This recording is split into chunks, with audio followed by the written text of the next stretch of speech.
Okay. Yeah, all good. So it is my great pleasure to welcome you. This is a podcast on sustainability, business, and climate change.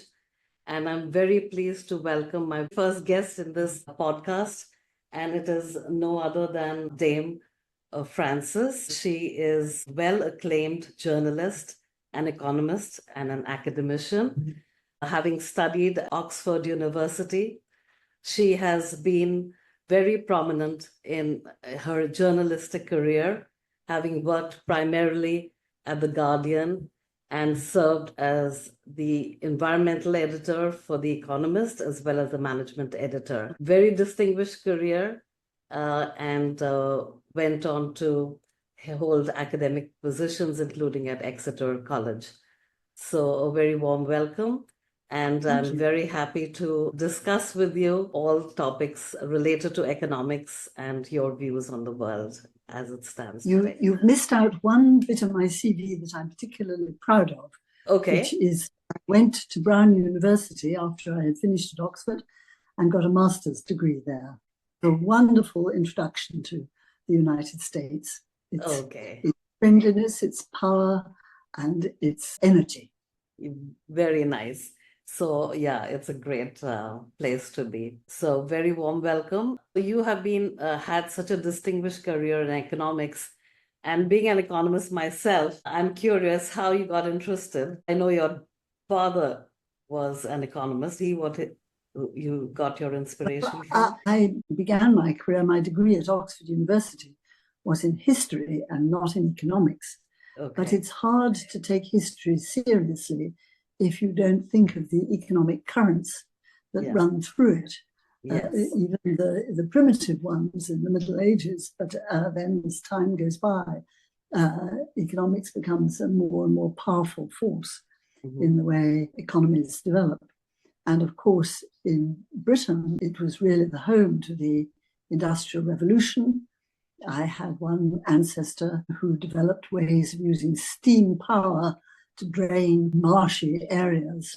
And it was an era of innovation and excitement in this country. And it was an era, too, when economics and the environment began to clash as forces in the country, in that the invention of the steam engine and the start of coal mining in a big way both brought a great deal of environmental damage. And nobody at that stage, apart from a few poets, thought very much about what they were doing to the country and about what the costs were and how long they would last. Absolutely. Excellent. So, I'm going to start off by giving you some broad questions. Of course, it's very difficult to limit, such a broad subject to any kind of a discussion, but we'll try to steer.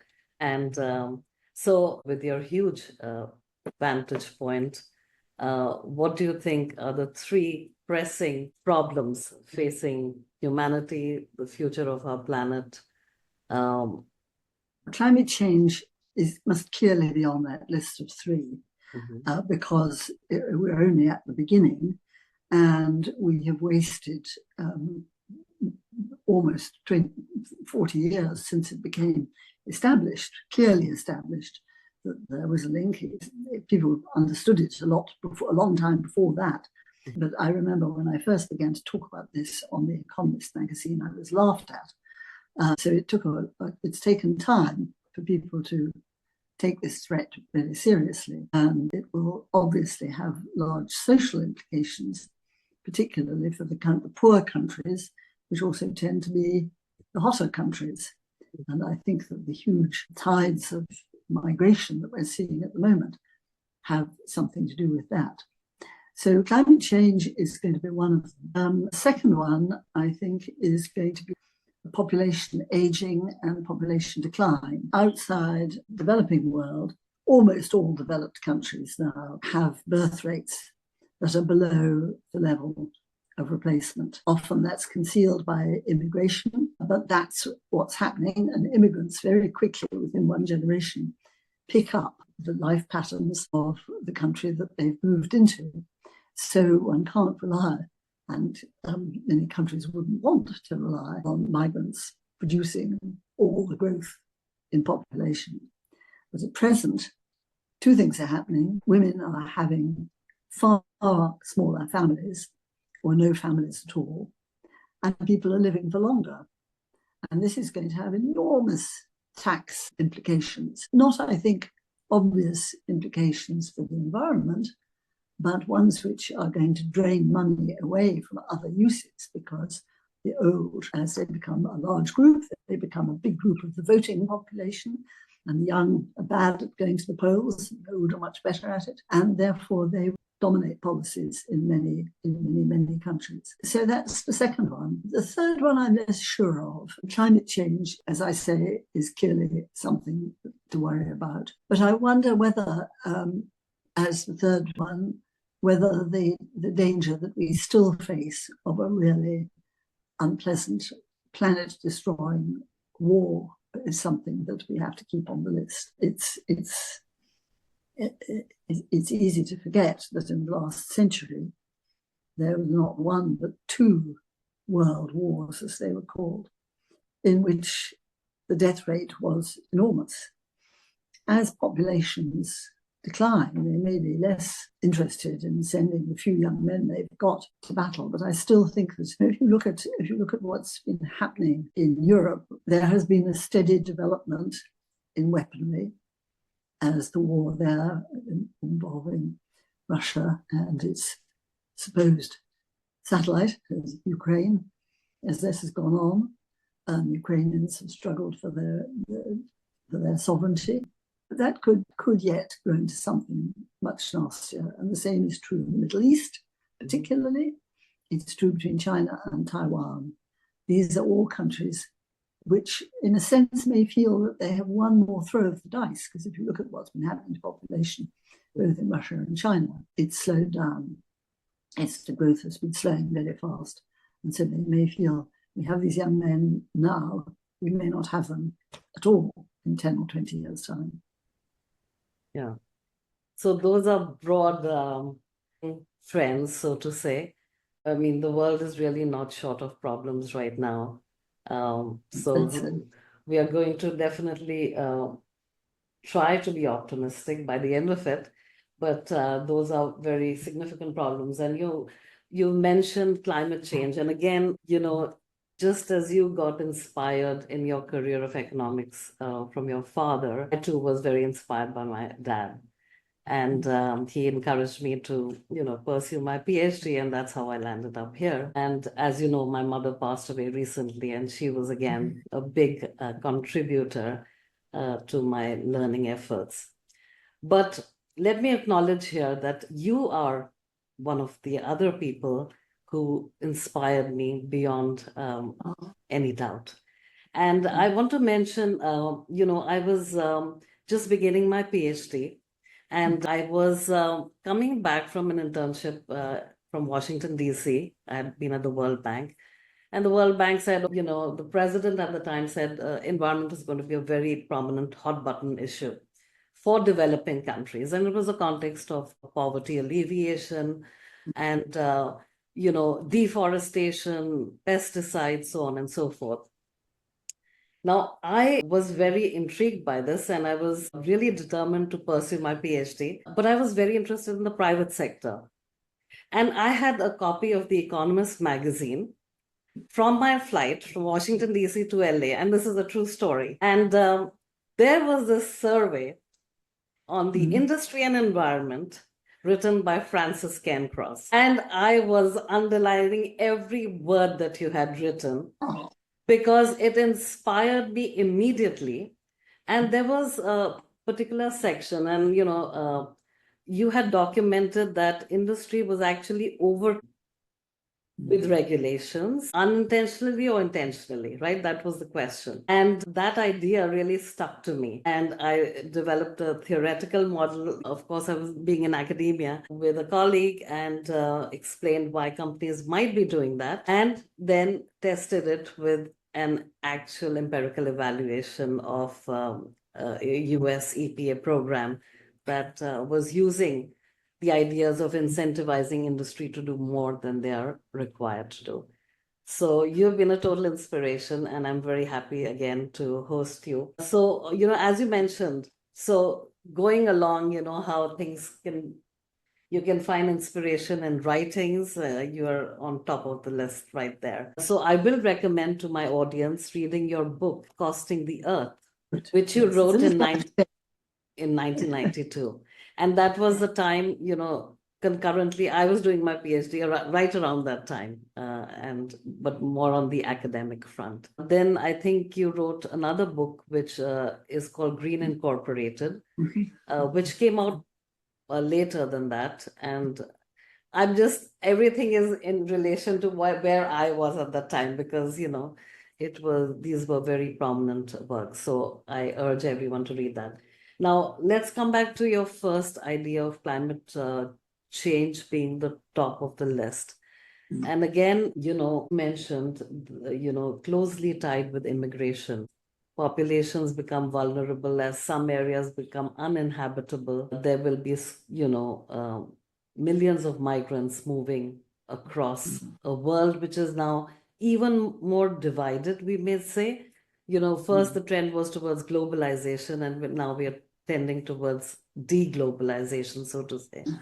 So that's going to be a big challenge. And the idea that, tying in with your the aging of the population. So that's another big challenge that all countries across the spectrum will face with the declining birth rates. And the replacement birth rate used to be 2.1 or 2.3, something like that. And now many countries are way below that, especially like South Korea, Japan, and several other developed countries. And although immigrants tend to have higher birth rates because of their age as well as because of their tradition. So this is a reason why countries, although they feel uncomfortable about needing migrants, they do need them. Yeah, that is very true. And, in America, that's a big issue right now, of course, with the whole issue of legalized versus illegal immigrants. And but nevertheless, across the spectrum, they are fulfilling a lot of jobs, and they're contributing to the labor market on their own. As populations age, there are fewer working people who can contribute to social security, and the solvency of that is also a big dent on the budget deficit. And also, as we think of developed economies where the populations are certainly more mature, you've mentioned that the priorities, it's a budget issue now, right? Where do you spend the money? And if you have to take care of your aging populations, then some other things must get cut. Climate change now is more, it's the younger generation future that is at stake. So it's certainly something that, the younger populations need to pay attention to, because, what was the Norwegian Prime Minister, right?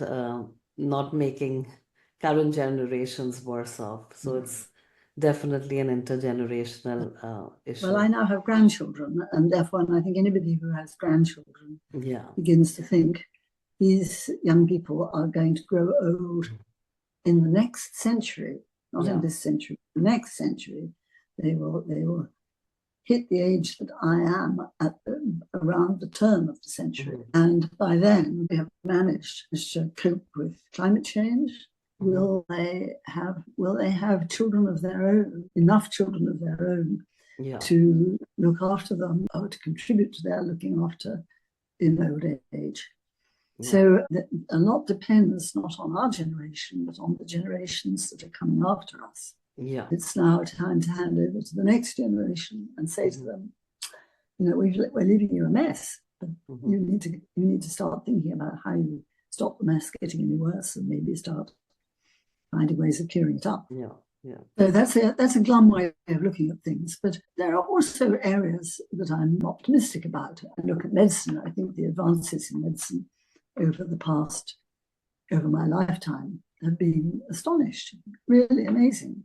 When I was born, penicillin was still something in the labs, just coming into use. Vaccinations for a lot of diseases were just not done or not possible. And the transformation that's taken place in my lifetime has been amazing. And transformation, the length of people's lives. And I think one of our huge challenges is to stop people who get to 60 or 70 thinking that their working life, their contribution to society is over, and from now on they should sit back and take it. Particularly, it's harder for those who've been undertaking strenuous manual exercise work all their lives, but it's not so difficult for others who really need to find ways of continuing to contribute without blocking off the passage forward of younger workers. Yeah, absolutely. I agree with that completely. So let's move on to our next question, more on the climate change front. What is the role of business? Do you think businesses should be proactive about it, worried about it? Is it their responsibility, or is it something where the governments should take the lead? What is the kind of the interplay that should happen? Ultimately, government should take the lead. It's like the business of child labour in the 19th century. People began to feel more and more uncomfortable about sending little boys up chimneys to sweep them and jobs like that. And eventually the government legislated, and then it stopped abruptly. And the same thing has to happen with climate change. There are businesses that are doing fantastic things to tackle climate change. Fine, government needs to look at what they're doing and tell everybody else that they should be doing it too. If it's possible for company A and company B, then it should also be possible for companies C, D, and E. And the government should also look at what it's doing itself, because in quite a lot of ways, governments have some implications for what happens to climate. But I think the most difficult question is not who should do it, who should take the lead, companies or government, because ultimately it's got to be government. I think the most difficult question is, what do you do about the fact that a country may make no cars at all, may produce no gasoline, may not produce the rubber that makes tires? So it imports all of that, and imports them regardless of whether the country from which the car comes has or doesn't have strict environmental regulations. And I think we need to start saying to ourselves, if we are importing, we need to treat imports in the same environmental way, products, our own industries. You can't have countries with lower environmental standards undercutting countries with stronger ones. So that needs a global agreement, really, which is not something we're very good at as a humanity. But I think it's going to be very important going forward that there's a clear, and the European Union is beginning to pioneer this, there are clear rules that can be applied to imports and clear taxes that can be imposed on imports if the environmental standards to produce those imports are noticeably lower than those in the country that receives them. Yeah, so avoid the race to the bottom where, like traditionally it had started to happen, right? Companies were evading regulations, Don't have a country where the rules on, the uses of the standards of petroleum consumption of vehicles are at such and such a level. Does this give an advantage to some cars over others? What about when you're building these vehicles? Are you using materials that have come from parts of the world where there are rare metals? Is there a level platform? And is the government doing to importers what it does to its own companies, or what it would do if these companies were local? Now that's a very difficult and dangerous road. Yeah, because what you're doing is you're applying a form of import controls, and we've got to be careful about that. But we need to think about ways of doing it. if you want a break and thank you so much for that little break. Yeah, no. Okay. Right. Yeah, absolutely. So this idea of trade that takes care of the externalities and the environment, I mean, it's a difficult road, but I think in today's world, people are going to be more accepting because right now the whole rules of globalization are being changed, so to say. I'm not sure that companies will be more accepting. I think companies that are exporting will regard this as a backhanded way to stop them less competitive. So it's a very delicate issue, and it needs very, very careful thought and work by governments, and ideally international standards rather than national ones. Yeah, there was a case that was presented at the European Union. It was Carlsberg selling beer in a bottle versus a can. It was felt that they were introducing a non-tariff barrier, so to say, by insisting that it be sold in glass bottles as opposed to being in a can. That was just one small case, and now we are talking of it being more broadly applicable to many industries.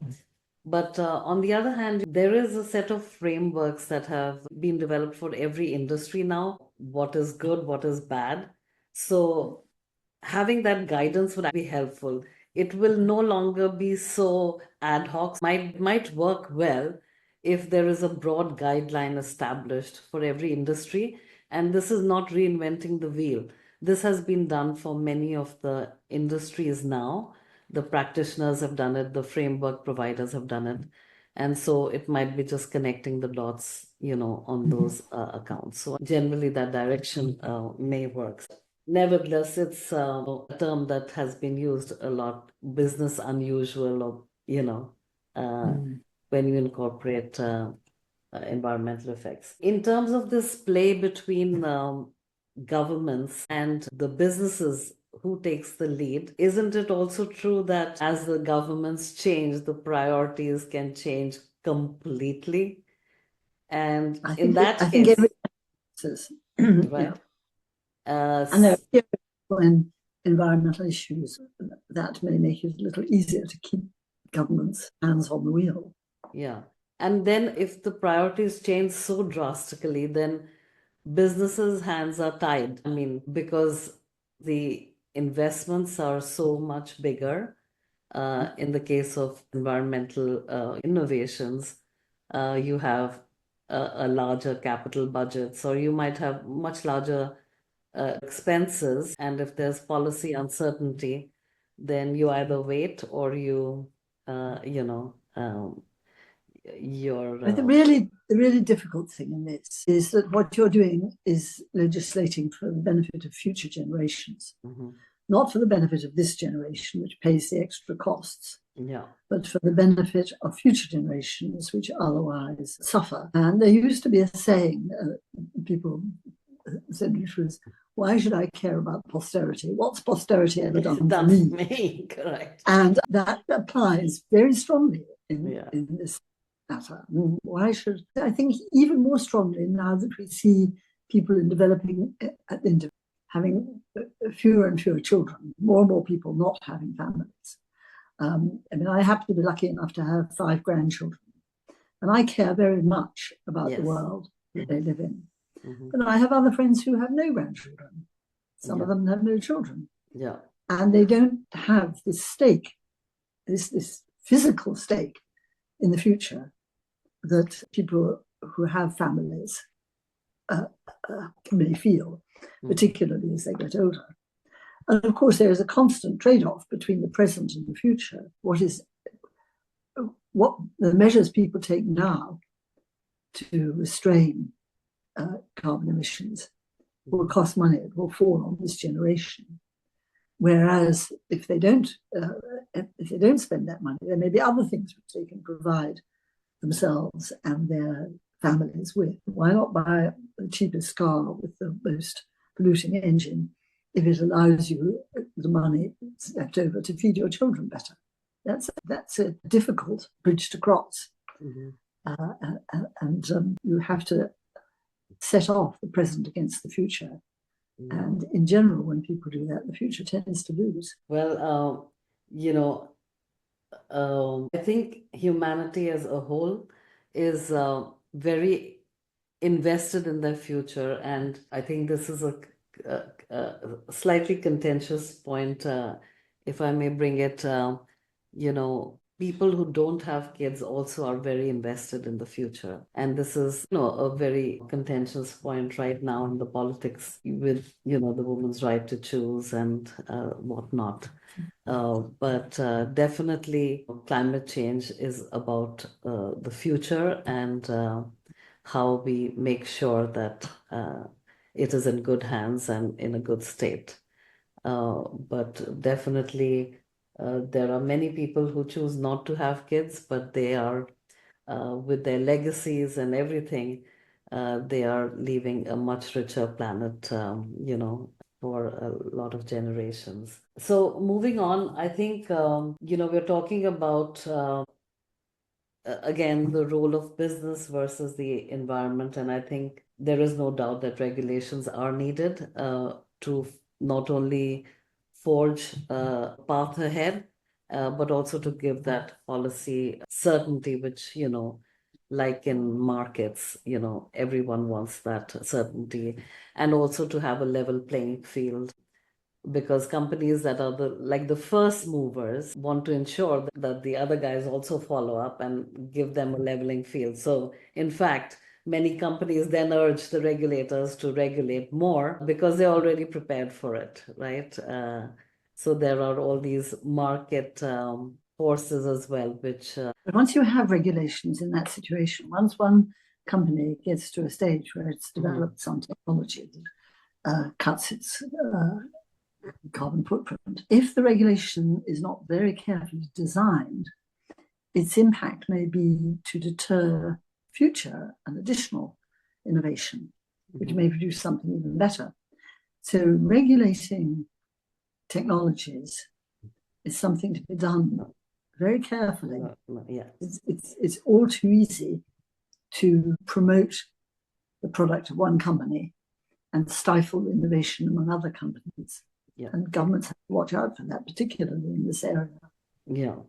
And that's why the emphasis is always on market-based regulations, or regulations that are performance-based rather than standards-based. Allow that flexibility of innovation for sure. So that's those are important considerations.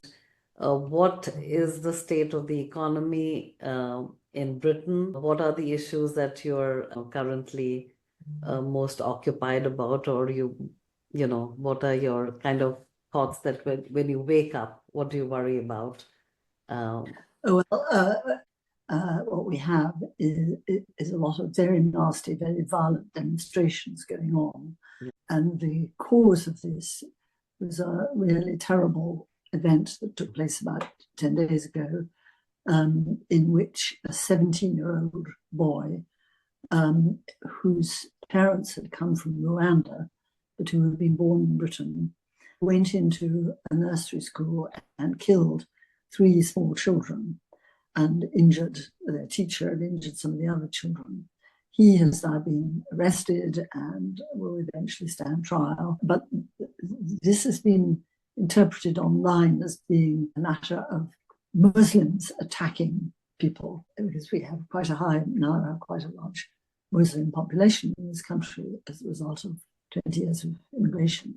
And so there have been, in the last few days, a series of riots of people attempting to set fire to mosques and hunt down people who appear to be of Muslim origin.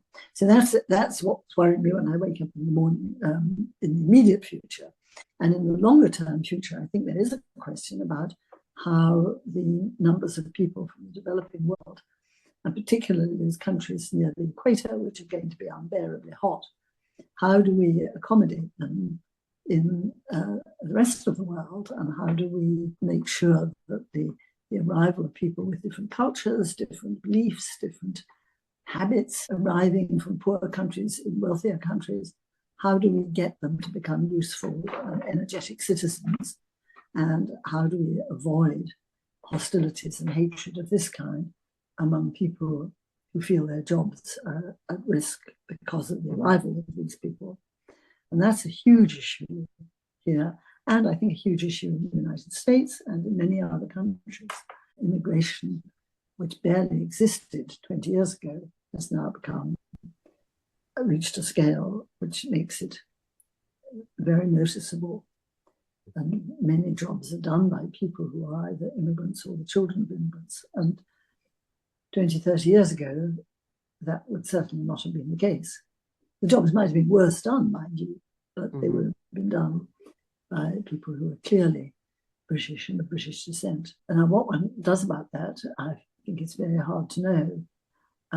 I think it's particularly shows up in like in the Middle Ages, in a religious conflict between people who regard themselves as coming from Christian backgrounds, even though many of them have never been inside the church, and people who are brought up under the tenets of Islam. And a clash between those two traditions is underway in many European countries now. Less so yet in the United States, though that may come. And I think one of the questions that people will increasingly ask is, are we right to have immigration or not? If you look at China, China has almost no immigration, but it also has a very, very low birth rate, initially imposed by government, the one-child policy, and now just continued by the will of many women who've acquired careers and they certainly don't want more than one child. So China as a country doesn't want to take in immigrants, and which immigrants on the whole don't want to go to. How is it going to tackle this problem? How is it going to manage it? Is it going to increase productivity enough? Can it increase it enough? Can it find ways, like Japan is beginning to do, find ways of looking after old people, because there will be a higher and higher proportion of old people in our countries. How do you find ways of looking after them without buying in cheap overseas labour to do it? Japan is leading the way in working on this. But China will have to follow up. So, I mean, that's... You and I will be looked after by a machine, I suspect, when we get to that age. Well, maybe. I think definitely there are a lot of robots, right? Humanoids that will be in the market available quite soon. But would you really prefer a robot versus an immigrant? Certainly not. Which most of us would rather have a human being. A more acceptance then of the immigrants who can contribute. So given that this is such a problem, what is Keir Starmer? What is his take on, has he had enough time to contemplate on all these issues, and what is his experience that he'll bring in to tackle these big problems? Well, he's a lawyer, and he has watched a succession of Conservative governments get into difficulties, sometimes of their own making and sometimes not. So he's had time to think about what will he do. Well, he's begun by being very generous to workers in the public sector, to civil servants and others who are employed by governments, and including doctors. There had to be some generosity to some of these groups, but at the level of the generosity, I think has quite surprised a lot of people thoughtful people in Britain who are wondering where that money is going to come from. He clearly wants to raise taxes on the well-off. I don't know how many people will decide that they would rather live somewhere else than in Britain, if that's what's going to happen. And he's also going to raise more money than previous governments have done from middling well-to-do old people, and the old tend to vote Conservative, so I guess that's probably why he feels comfortable doing that. But I think he's been greeted by this tremendous row over these murders and the riots of people of the right-wing slice of the population attacking immigration. Yes. And immigration is really the hot button issue here, as it is in the United States, as it is all over Europe. There's no issue, I think, that divides and excites people more than whether, and if so, how one should limit immigration. And how is his attitude toward rest of the Europe? So is there going to be any change from the previous government? I think there will be. I think Labour is eager to make peace with Europe and to try to find ways of rolling back a bit the very sudden and complete divide that the Conservatives introduced between Britain and the European Union. I think he will feel less hostile than some of his immediate predecessors have done. How far that will get us, I don't know, but I think that he at least starts out a sense of a desire to mend some of the wounds of the past decade or so. Okay. Well, having thought of all the problems that we could think of, and as economists, I think we all tend to become very negative very quickly because there are so many pressing issues, some that are more immediate, short term, some in the longer term, and of course the longer term then suffers, right? Because we are always prioritizing what needs to be done, what fire needs to be put off today. So having said that, how hopeful are you about the future? Because we want to end on a hopeful note. Hopeful note, yes. Well, I think cautiously hopeful. There's nothing like having grandchildren to make you hopeful about the future. The last thing you want is to believe that these little children are going to have a worse time of it than you've had. And I've been very lucky. I've lived through peace. My father lived through 2 world wars. The way they thought about the world, the way they approach life. And I've been very lucky. I was born at the end of the Second World War, and my country has fought often stupidly in other countries. On the whole, it has been an era of peace. And I very much hope that will continue. I'm worried about the American election, where it seems to me we have certainly one very unsuitable candidate and possibly 2, because we know so little about Kamala Harris. But she hasn't demonstrated very clearly the qualities that one wish to have in a global leader. So I'm concerned about that. But on the other hand, there are things that are getting better. We are much wealthier now. We could be better fed if we only ate better. There are many things that we could have if we changed our habits, because more things are available to us. But above all, there have been these advances in medicine, which mean that many people who would not have been alive 100 years ago are alive today, and not just living, but living reasonably comfortable, fulfilled lives. And that is a huge blessing. I think of relatives in the past who would have been alive for another 10 years if they had lived in my generation. Yeah. And 10 years is a wonderful lot of time when you get to my stage in life. Right. So that's my sense of optimism. Yeah. Well, definitely, in the US, of course, we have 2 very different candidates, but there's a lot of enthusiasm for, Kamala Harris from a lot of quarters. Of course, it remains to be seen how it all works out, but, there are different viewpoints, and may the best woman win. Sorry, I didn't. Well, the most important thing for both candidates is that they choose shrewd and wise advisors and that they listen carefully to what they say. Yes, absolutely. That's what I hope for more than anything else in politics.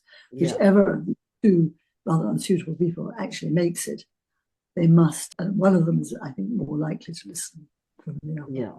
No, and definitely, I think, as divisive as the politics can be, at the end of the day, there should be unification. And because, we're like, you mentioned British versus immigrant, right? But here we are in the same country, and the Democrat versus Republican, so there are divisions across many, many, many spectrums. But at the end of the day, we are humanity, right? And there has to be a way of getting along.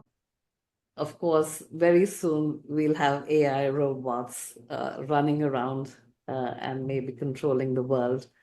But as long as we can all get along, irrespective of whether male, female, race, we are all humans, and we all have a heart.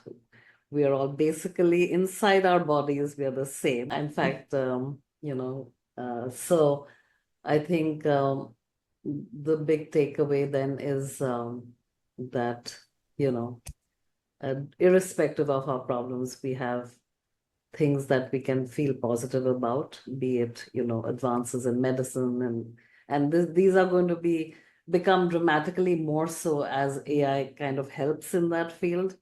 But then will it be too much then with it taking control? So we'll never be satisfied, and we'll always have to look at the positive, and then it's worth it, right? Very good. Yeah. Yes. A good note on which to end. Yeah. Well, thank you so much, and really enjoyed talking to you. And thank you so much for making the time. Have a very good stay in the United States, and maybe I'll run into you. But very good, and bon voyage. Thank you. Thank you very much. I've enjoyed it. All right. Thank you so much. Bye-bye.